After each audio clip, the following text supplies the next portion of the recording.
आप सभी सत्संगी भाई बहनों को मेरा प्रणाम। आज की हमारी कहानी का शीर्षक है सेवा परायण। अंजू दीदी कहती हैं, एक डॉक्टर के रूप में पापा जी ने अपना दायित्व पूरा निभाया। जैसे पिता अपने बालक की पुकार सुनकर दौड़ता है, वैसे ही पापा जी भी किसी भी मरीज की पुकार सुनकर भागते। खाना खा भी रहे होते तो थाली छोड़कर उठ जाते थे। रात में भी कोई केस आ जाए तो आलस्य उनके पास से ना भटकता। हम बच्चों व मम्मी का इतना ध्यान कि तुम लोग सो जाओ, मैं बाहर से ताला लगाकर चला जाऊंगा। कोई मरीज अगर अरदास कर दे कि डॉक्टर साहब बस इतने ही पैसे हैं, तो यह दयालु डॉक्टर अपनी जेब से पैसे निकालकर उसे देते।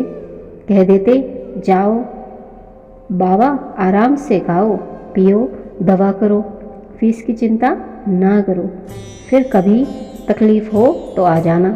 जब उनके मरीज अच्छे होकर उनसे मिलने आते तो उनके चेहरे की प्रसन्नता देखते बनती। हम लोग कुछ पूछते तो कहते कि तुम लोग बेजान वस्तु को ठीक कर उससे सिलकर फिर उसी रूप में लाकर कितने प्रसन्न होते हो। फिर मैं तो उस परमपिता परमात्मा की अनमोल कृति मानव की सेवा करता हूँ। तुम लोग मेरी प्रसन्नता का अनुमान नहीं लगा सकते।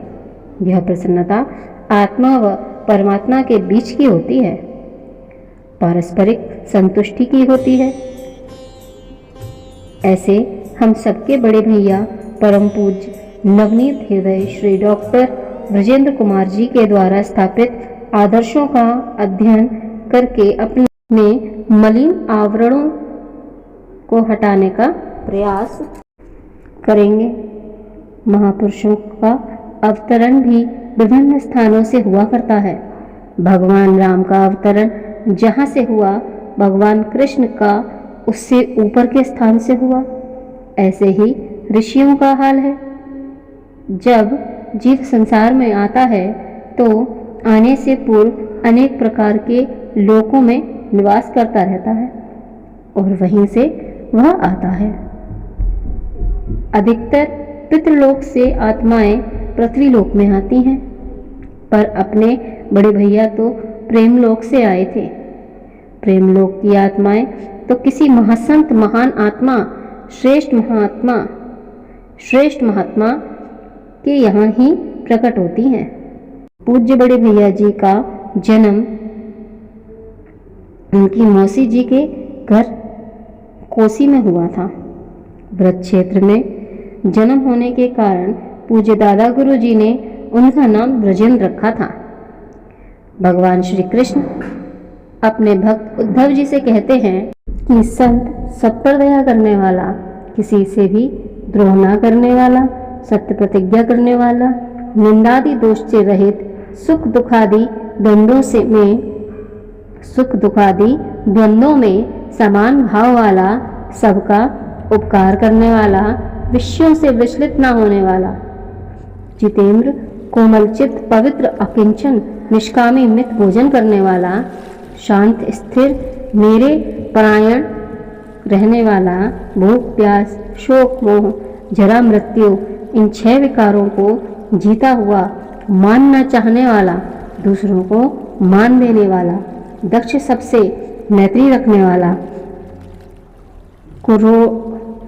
कारुणिक और ज्ञानवान होता है। हमारे परम पूज्य बड़े भैया श्री डॉक्टर ब्रजेंद्र कुमार जी में इन सभी गुणों का पूर्ण समावेश था। परम पूज्य बड़े भैया जी को शब्द मार्ग और ज्योति मार्ग दोनों तरह की शिक्षा हासिल थी और सबसे ऊंची आचार्य दीक्षा प्राप्त हो चुकी थी। सत्संगों में श्री गुरु महाराज जी बड़े भैया जी को अपने साथ आसन पर बिठाया करते थे, जिसके संबंध में श्री गुरु महाराज जी कहा करते थे, लोग सोचते होंगे ब्रजेंद्र मेरा बेटा है, इसीलिए उसे मैं अपने साथ बैठाता हूँ, लेकिन बात ऐसी है कि वह अध्यात्म में इतना ऊंचा स्थान रखता है कि वह नीचे बैठे और मैं ऊंचा बैठूं, यह मुझे गवारा नहीं है। परम पूज्य पंडित जी महाराज और परम पूज्य बड़े भैया जी सेवक की भांति कार्य करते रहे और दोनों में इतनी अनन्यता देखी गई कि यह कहना मुश्किल है कि कौन किसको अधिक चाहता था या कौन किसका अधिक आदर करता था। गुरु को मत भूलो। जब कोई मनुष्य जूता पहनकर चलता है तो जिधर भी जाता है उसके पैर के नीचे चमड़ा रहता है, मानो उसके लिए सारी पृथ्वी पर चमड़ा बिछा है। उसी तरह अशांत चित्त के मनुष्य के लिए सारे विश्व में अशांति रहती है, लेकिन जिसका चित्त शांत है उसके लिए सब और शांति ही शांति है, चाहे वह विरक्ति में रहे, चाहे गृहस्थी में, चाहे एकांत में या भीड़ में, चाहे जंगल में या शहर में, उसको कोई फर्क नहीं पड़ता। इसीलिए हमारे यहाँ सब कुछ छोड़कर पहले मन की एकाग्रता व चित्त की शुद्धि पर ध्यान दिया जाता है। इसके लिए गुरु महाराज जी ने कृपा करके बड़ा ही सरल रास्ता हम लोगों को दिखाया। बगैर भेदभाव के जो आया उसकी उंगली पकड़ रास्ते पर चला दिया। इस कार्य के लिए उन्होंने बड़ी मेहनत की। उनके दिल में बस दो चीज़ें रहती थीं, गुरु और उनका मिशन। हम लोगों से उन्होंने अगर कुछ चाहा तो यही कि उनके गुरु के मिशन के प्रचार व प्रसार में लगे रहे। लेकिन हम में से बहुतों की हालत क्या है? हम उनके गुरु को भूलते जा रहे हैं, अपने गुरु को भूलते जा रहे हैं और अपने ही तक सीमित होते जा रहे हैं। हमारे बस की बात नहीं दिखती। आप ही कृपा करके सही रास्ते पर चलाओ। हैं तो हम आपके ही, भटकने मत दो प्रभु, यही आज की प्रार्थना है। आध्यात्मिक लोग जब एक साथ बैठे होते हैं तब चर्चा का सिर्फ एक ही विषय ईश्वर होता है। ईश्वर की चर्चा शुरू होकर सच्चे समर्थ गुरु से होकर माया योग साधना व उसकी सिद्धि या इन्हीं के अंतर्गत कोई विषय होता है। ऐसी बातचीत तो करना अच्छा है, पर सिर्फ बातचीत में ही उलझे रहना ठीक नहीं है। इससे आगे बढ़ने व असलियत जानने का भी प्रयास करना आवश्यक है। ईश्वर व गुरु कहने, पढ़ने या सुनने का विषय नहीं है, वह तो अनुभव से ही जाना जा सकता है। उसकी अनुभूति भी किसी स्वादिष्ट वस्तु के स्वाद की तरह होती है। उसके रूप को, गुण को व उसकी शक्ति तथा सामर्थ्य को सही रूप से बयान नहीं कर पाते। केवल इतना कहकर ही रह जाते हैं कि अगर इस संसार में कुछ जानने योग्य है तो वह ईश्वर है। तुम भी उसको जानने का प्रयास में लग जाओ तो तुम्हारा यह जीवन सफल या सार्थक हो जाएगा। अगर गुरु के अंदर से निकलने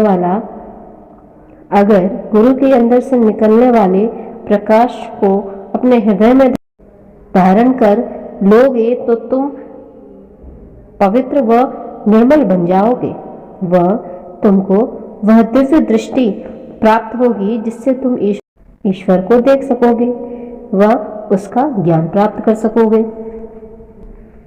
परम पूज्य बड़े भैया जी कहते हैं, हमारे श्री गुरु महाराज जी की बताई हुई साधना जिसमें हम और आप लगे हुए हैं, उसका आधार भी यही है।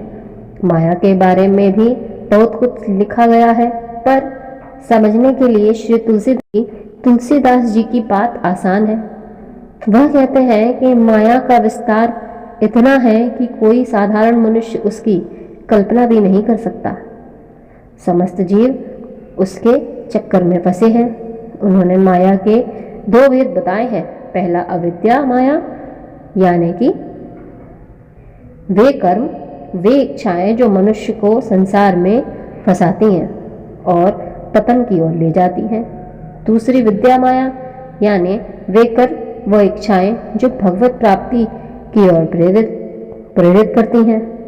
कहा जा सकता है सांसारिक दुख और सांसारिक सुख और वैभव को प्राप्त करने की इच्छाएं अविद्या माया है।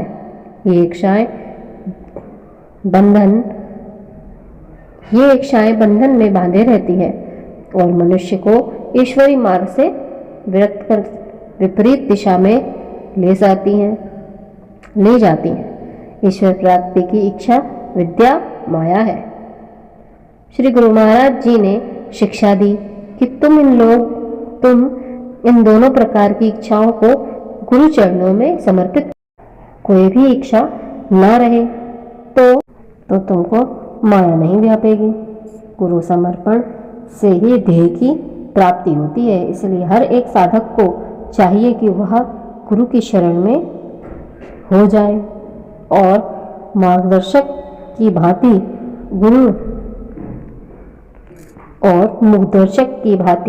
गुरु इच्छा का पालन करता रहे। एक ना एक दिन अपने ध्येय को यह पा ही लेगा। इसी के साथ यह कहानी समाप्त। अगली कहानी लेकर कुछ ही दिनों में आपके सामने प्रस्तुत होंगे।